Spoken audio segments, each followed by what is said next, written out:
قوة إلا بالله العلي العظيم حسبنا الله ونعم الوكيل ونعم المولى ونعم النصير اعوذ باللہ من الشیطان الرجیم بسم اللہ الرحمن الرحیم اللہم کل ولیک الحجۃ ابن الحسن صلواتک علیہ وعلی آبائہ فی ہذہ الساعۃ وفی کل ساعۃ ولیاً وحافظاً وقائداً وناصرا ودلیلا وعینا حتی تسکنہ ارضک طوعا وتمتعہ فیہا طویلا اللہم صل علی محمد وآل محمد وعجل فرجہ۔ اعوذ باللہ من الشیطان الرجیم بسم اللہ الرحمن الرحیم الحمد للہ رب العالمین والصلاة والسلام علی سید الانبیاء والمرسلین خاتم النبیین سیدنا نبینا شفیعنا طبیب قلوبنا ابی القاسم محمد اللہم صل علی محمد وآل محمد وعجل فرجہ وأہل بیتہ الطیبین الطاہرین المعصومین المظلومین اما بعد فقد وقال اللہ تعالی فی کتابہ المبین قولہ الحق اعوذ باللہ من الشیطان الرجیم بسم اللہ الرحمن الرحیم انما الاعمال بالنیات صلوات اللہم صل علی محمد وآل محمد وعجل فرجہ۔ جیسا کہ آپ سب مومنین جانتی ہیں کہ اس پورے محرم کے عشرہ محرم میں میرا موضوع رہا آپ کے ساتھ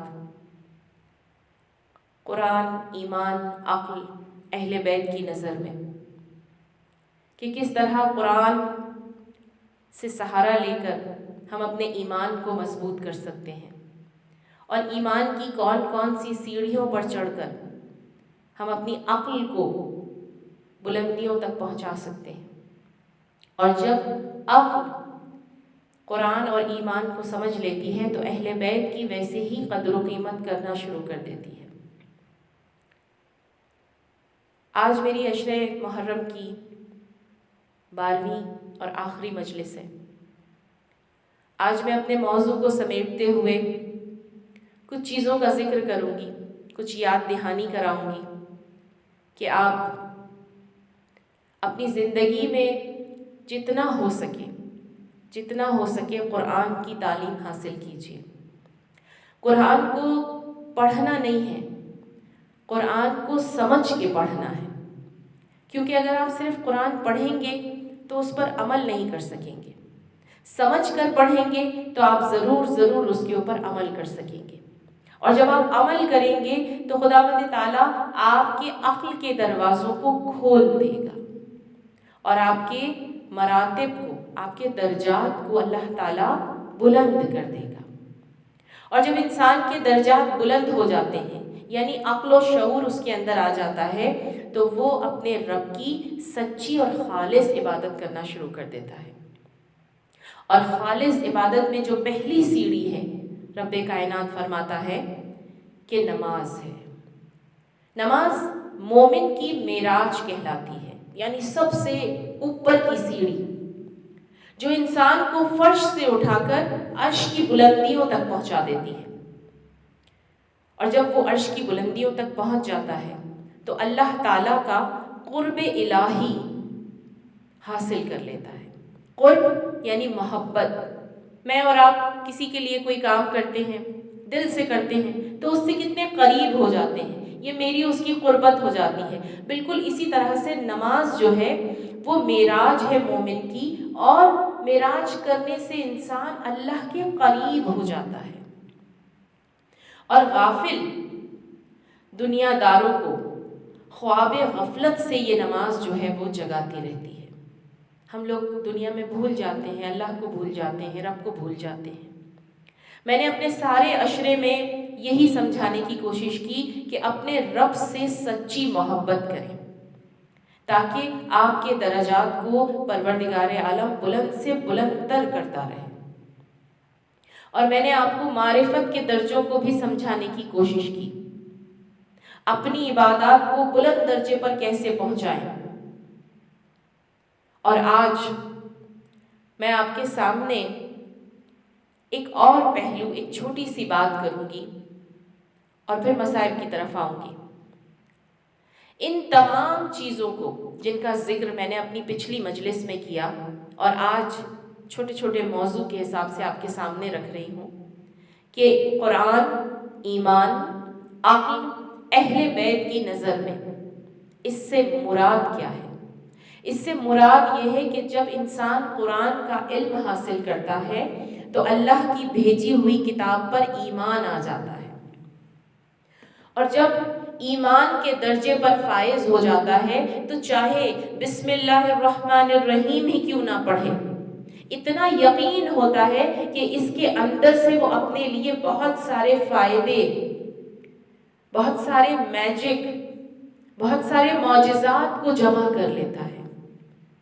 دن بھر میں ہم کتنی بار بسم اللہ پڑھتے ہیں؟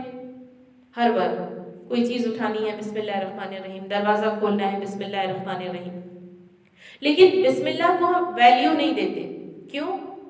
کیونکہ پڑھتے ہیں، سمجھ کر نہیں پڑھتے ہیں۔ قرآن میں ہے الحمدللہ رب العالمین، پڑھا، لیکن جب نماز پڑھتے ہیں تو ہمارا دھیان کہیں اور چلا جاتا ہے۔ کیوں؟ کیونکہ ہم نماز پڑھ رہے تھے، سمجھ کر نہیں پڑھ رہے تھے۔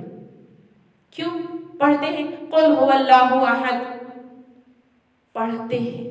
پروردگار کہہ رہا ہے میرے کلام کو پڑھنا نہیں ہے، کیونکہ اگر پڑھو گے تو بھول جاؤ گے، سمجھ کر پڑھو گے تو یاد رہ جائے گا، سمجھ کر پڑھیں گے تو یاد رہ جائے گا، اور جب یاد رہ جائے گا تو پروردگار عالم کہتا ہے کہ تم اس پر عمل کرنے کے لیے خود بخود آگے بڑھنا شروع ہو جاؤ گے، اور جب تم عمل کرو گے تو عقل کو استعمال کرو گے، کیا حرام ہے، کیا حلال ہے، کون سی چیز ٹھیک ہے، کون سی چیز غلط ہے، ہمیں کون سے مستحبات کرنے چاہیے، کون سے مباح چھوڑ دینے چاہیے۔ یہ کب ہوگا؟ جب ہمارا ایمان پوری طرح سے مکمل ہو جائے گا، جب ہم ایمان کے بلند درجے پر آ جائیں گے، اور تب ہمارا پروردگار ہماری مدد بھی کرے گا، وہ ہمارے عقل کے ان دروازوں کو کھول دے گا جو مومن نارمل حالات میں نہیں کھول سکتا، اور پھر اس عقل کو استعمال کرتے ہوئے وہ اہل بیت کے بتائے ہوئے راستے پر چلنا شروع کر دے گا۔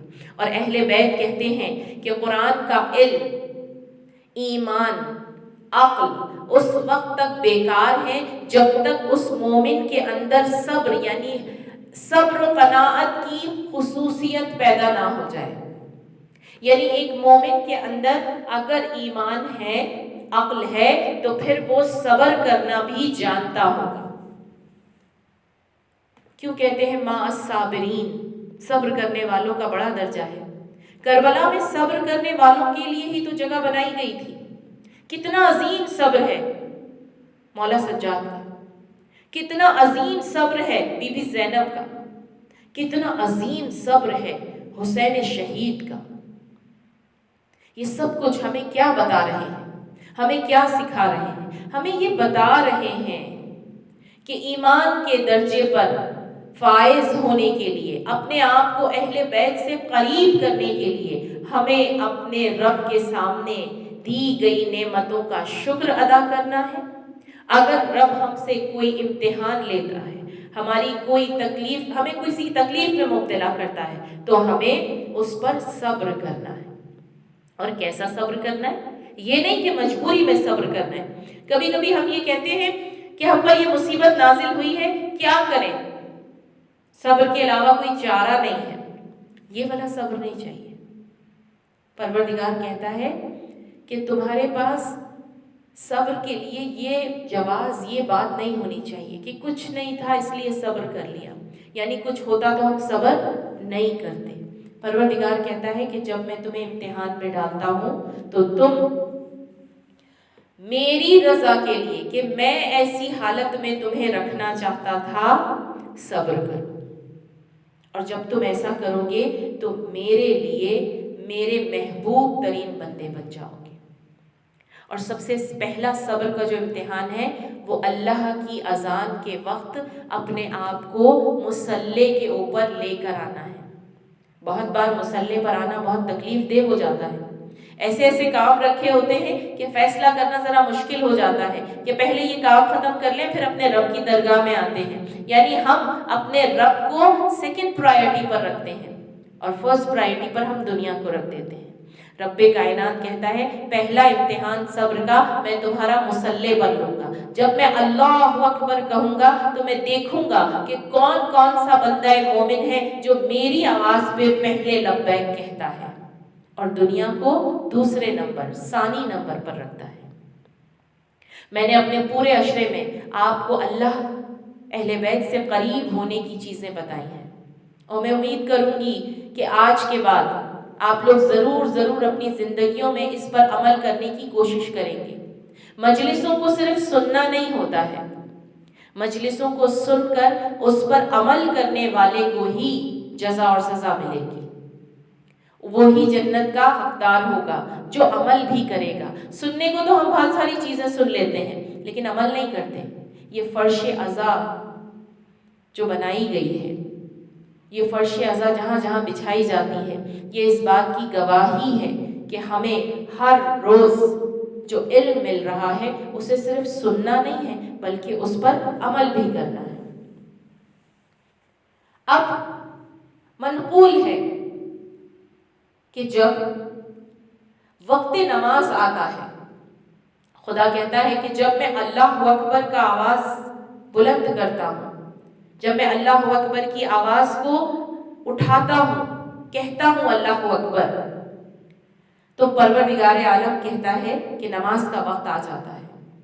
تب ایک فرشتہ رب العزت کی جانب سے ندا دیتا ہے، اللہ کی طرف سے ایک فرشتہ آواز دیتا ہے، اے مومنو نماز کی طرف چلو اور اپنے گناہوں کی آگ کو نماز کے نور سے تبدیل کرو۔ کیا کہا میرے رب نے؟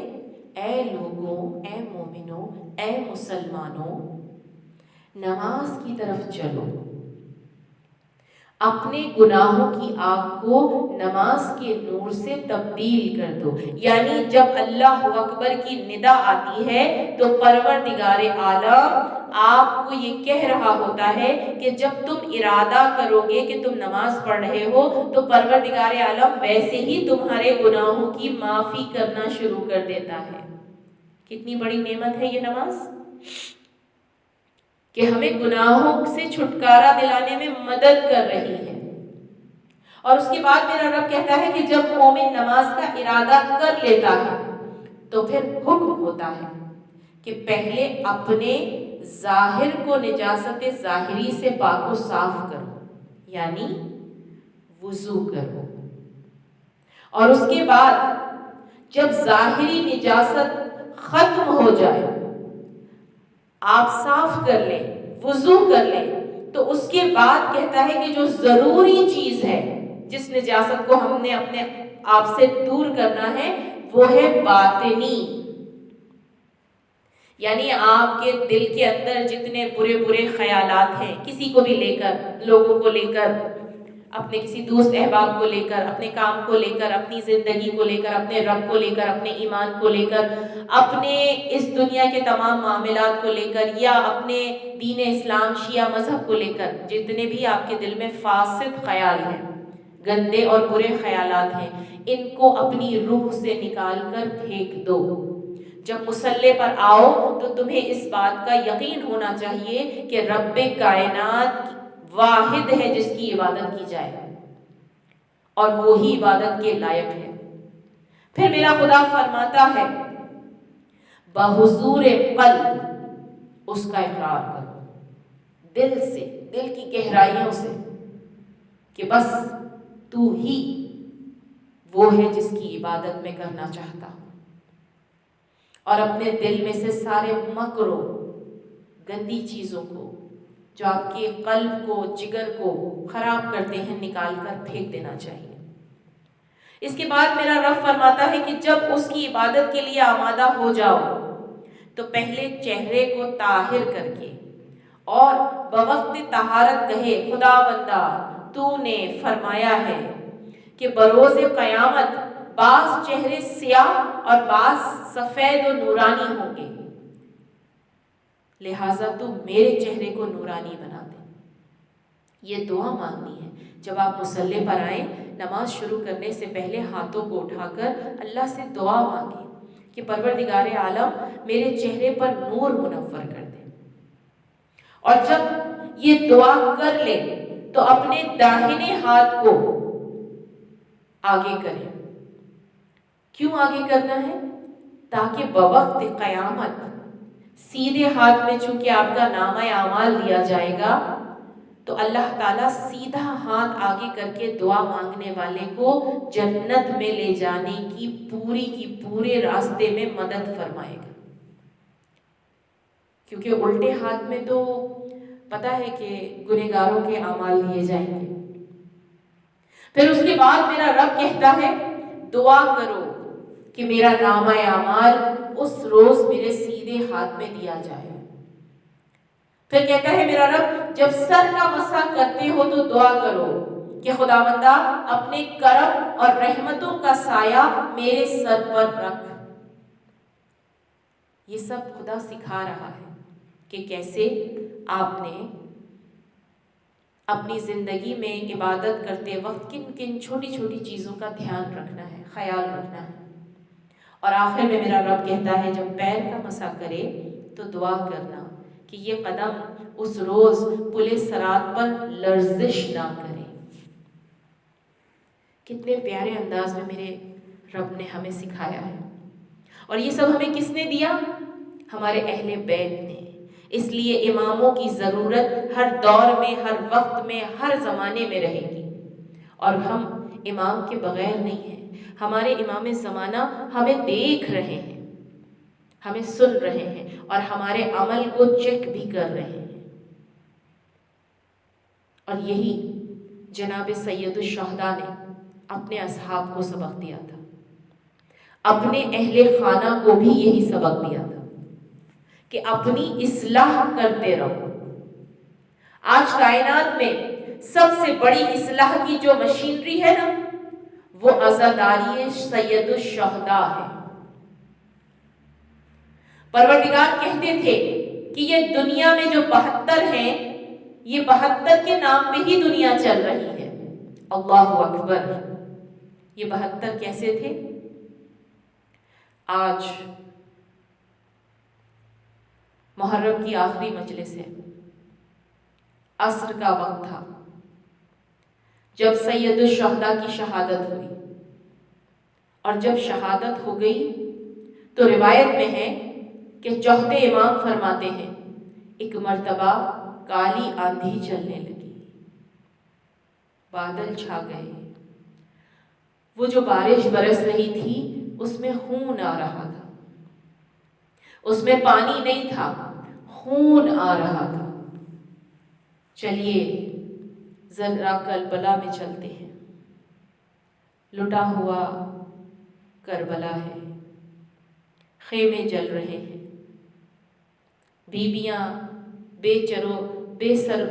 بیویاں سروں پر چادر نہیں لی ہوئی ہیں، بچے نہ جانے کہاں گم ہو گئے ہیں۔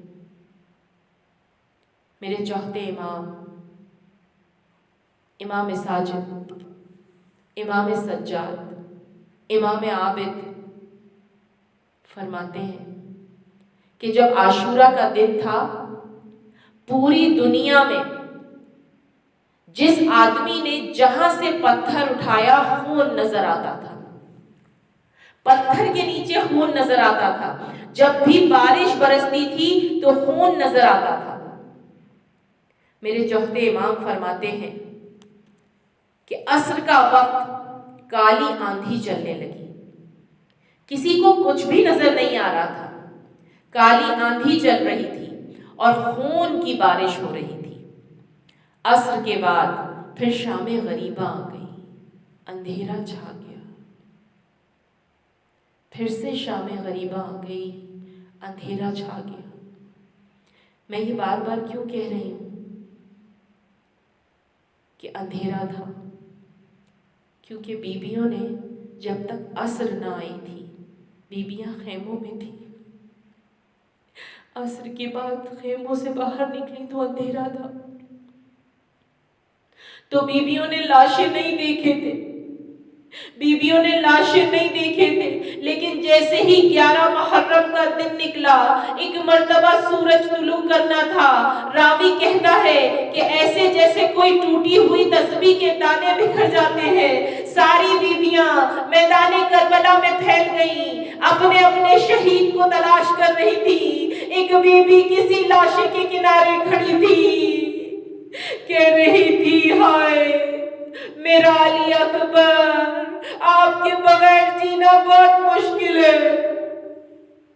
کوئی بیوی یہ کہہ رہی تھی کہ قاسم جب آپ گئے تھے تو چہروں پر گھوڑے کی ٹانپوں کے نشان نہیں تھے. ساری بیویاں الگ الگ بیان کر رہی تھی، ساری بیویاں رو رہی تھی، مگر 2 بیویاں کسی لاشے پر نہیں گئی. اجرکم اللہ، اجرکم اللہ. وہ صرف امام حسین کے لاشے کے کنارے کھڑی تھی. کون ہے یہ 2 بیویاں؟ پہلی بیوی کا نام ہے زینب کبریٰ ام المصائب. اب جب جناب زینب آئی تو ایک مرتبہ رسیاں بندھ رہی تھی. ایک مرتبہ آتی ہے جناب زینب سید الشہداء کے لاشے پر اور سر اٹھا کر کہا پروردگار پنجتن کی آخری قربانی قبول فرما لے. یہ آخری ہے پنجتن کی قربانی جو ہم نے تیری بارگاہ میں دے دی. اہل بیت نے سب کچھ تیری بارگاہ میں قربان کر دیا. اجرکم اللہ، اجرکم اللہ. پھر اس کے بعد جناب سید الشہداء کا طواف شروع کیا.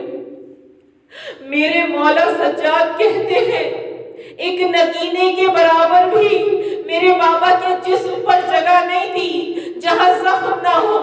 میری پھوپھی بوسہ دینا چاہتی تھی لیکن لاش حسین پر کوئی جگہ خالی نہ تھی. کہا مولا کیا کیا؟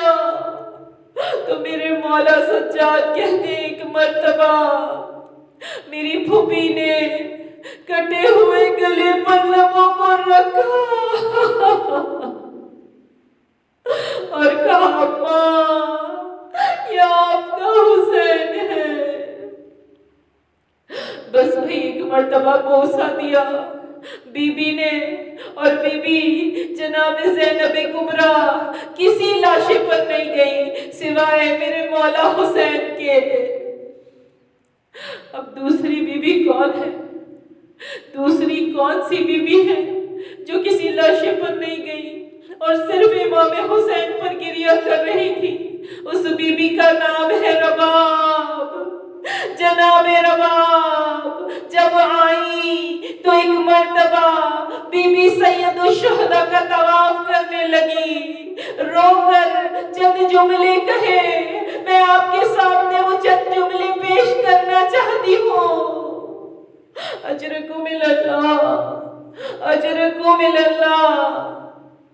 میری بی بی نے کہا اے میرے سرتاج حسین، اے میرے آقا، اے میرے آقا حسین، اے میرے مولا حسین، اگر میرے ہاتھ کھلے ہوتے نا میں آپ کے لاشے پر سایہ کرتی، میں اپنے ہاتھوں سے آپ کے لاش پر سایہ کرتی. اگر میرے مولا میرے سر پر چادر ہوتی میں اپنی چادر کا آپ کو کفن دے دیتی، میں اپنی چادر کا کفن دیتی مولا. بی بی نے ایک مرتبہ رو کر کہا مولا میرے پاس آپ کی 2 نشانیاں تھیں، ایک علی اصغر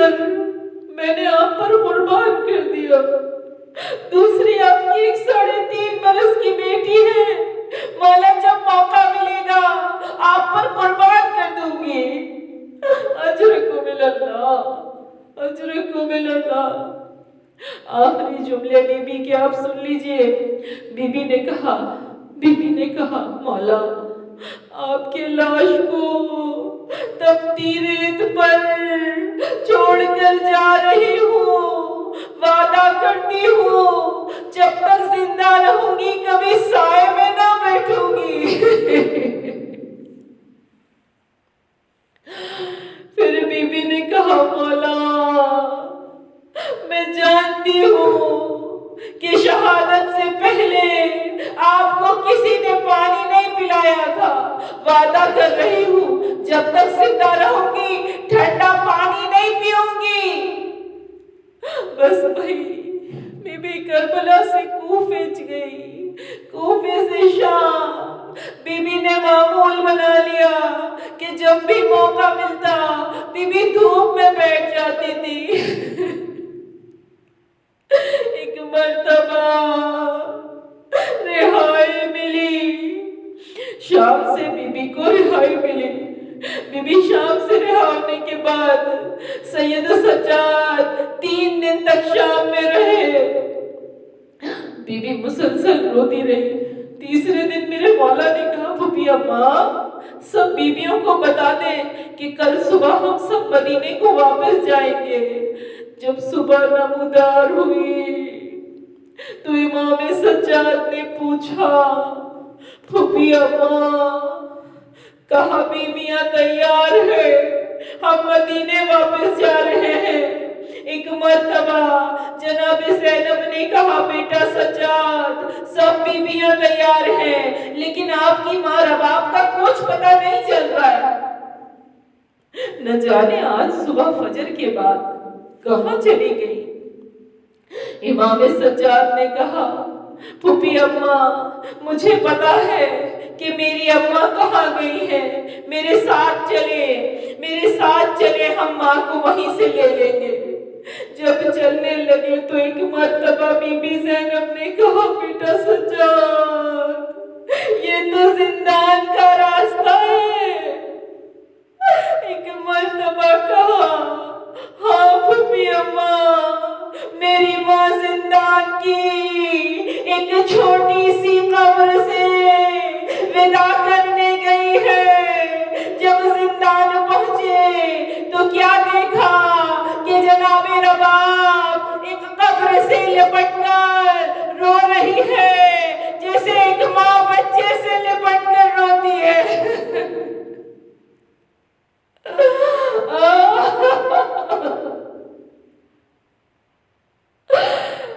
ایک مرتبہ جناب رباب قبر سے لپٹی ہوئی تھی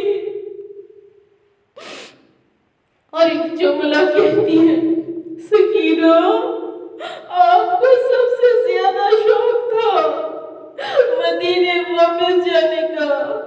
کہا بیٹی آپ کو سب سے زیادہ شوق تھا مدینے واپس جانے کا، بیٹی اٹھو ہم مدینے جا رہے ہیں۔ اجرکم اللہ، اجرکم اللہ۔ بس بھئی ایک مرتبہ قافلہ چلا، ایک مرتبہ جناب زینب نے سہارا دیا، کہا چلو۔ جب چلنے لگے تو ایک مرتبہ جب دمشق شہر سے باہر پہنچے تو جناب زینب کبریٰ نے آواز دی، کہا بیٹا سجاد ذرا قافلے کو روک دیجئے۔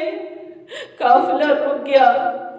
جناب زینب نے دوبارہ دمشق کا رخ کیا، کہا بیبیوں گواہ رہنا میں جملہ کہہ رہی ہوں، کہا بی بی میں چھوڑ کر جا رہی ہوں پھر واپس آؤں گی۔ بس ایک مرتبہ قافلہ چلا، اب پہنچا اربعین پر چہلم پر، ایک مرتبہ چہلم اربعین پر پہنچی کربلا میں، بیبیاں پہنچی کربلا میں۔ جناب سید سجاد نے قبروں کے نشان بتائے، ساری بیبیاں سید الشہداء کی قبر پر گر کر رونے لگی، گریہ کرنے لگی۔ 3 دن تک بیویاں کربلا میں جہنم پر رہی۔ جناب سجاد نے ایک مرتبہ دوبارہ آواز دی، کل صبح ہم چلیں گے واپس مدینہ۔ مدینہ جانے لگے تو دوبارہ امام سجاد نے پوچھا، پھوپھی اماں بیویاں تیار ہیں؟ کہا دوبارہ کہ سب بیویاں تیار ہیں، آپ کی ماں تیار نہیں ہے۔ امام سجاد اٹھے، آئے، کہا مادر گرامی کیا بات ہے؟ کہا بیٹا سجاد، جب کوئی بی بی واپس اپنے وطن جاتی ہے تو اپنے شوہر کی نشانیاں ساتھ لے کے جاتی ہے۔ بیٹا سجاد، میرے پاس کچھ بھی نہیں ہے کہ میں واپس مدینہ جاؤں۔ میرے مولا حسین کربلا میں ہے، میرے اصغر کربلا میں ہے، میری بیٹی شام میں ہے، میں مدینہ نہیں جاؤں گی۔ اجرکم اللہ، اجرکم اللہ۔ امام سجاد نے کہا مادر گرامی کربلا میں کیا کیجیے گا؟ کہا بیٹا میں قبروں کی صفائی کیا کروں گی، میں قبروں پر پانی ڈالا کروں گی، اگر زائر آئیں گے نا تو میں قبروں کے نشان بتاؤں گی۔ یہاں میرے مولا حسین ہے، میں بتاؤں گی۔ یہاں علی اصغر کو تیر لگا تھا۔ اجرکم اللہ، اجرکم اللہ۔ وہاں علی اکبر کو برچھی لگی تھی۔ مولا سجاد نے کہا مادر گرامی میری غیرت برداشت نہیں کرتی کہ میں آپ کو یہاں تنہا چھوڑ دوں۔ ابھی حرم نہیں بنا تھا، ابھی روزے تعمیر نہیں ہوئے تھے۔ ارے میرے مولا کتنی مظلوم ہے بی بی۔ واپس بی بی کو لیے چلے۔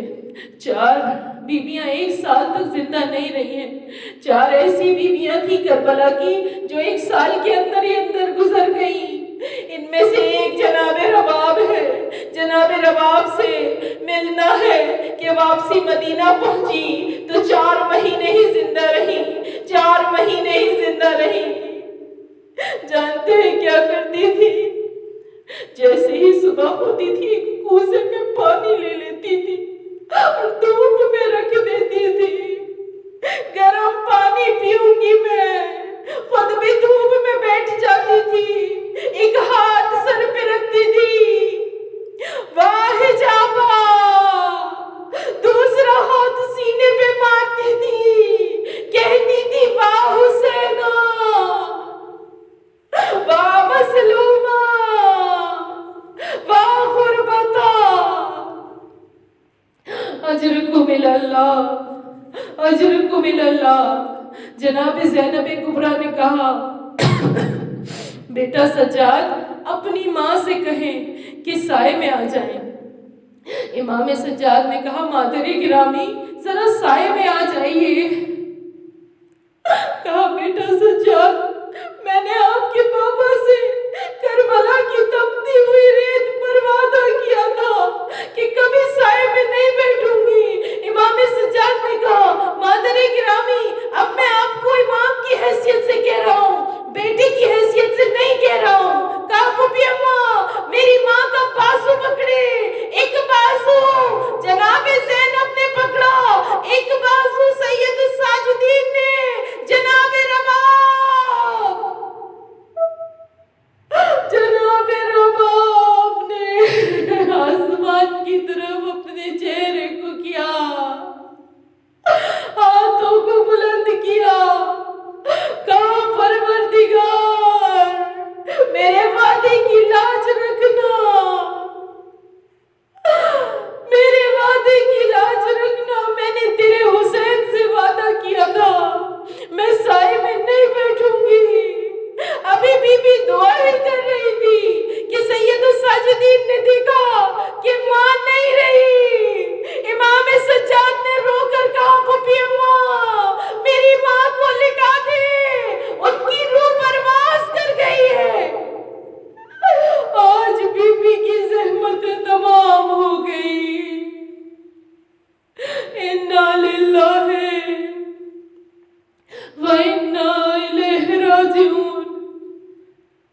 الا لعنت اللہ علی قوم الظالمین۔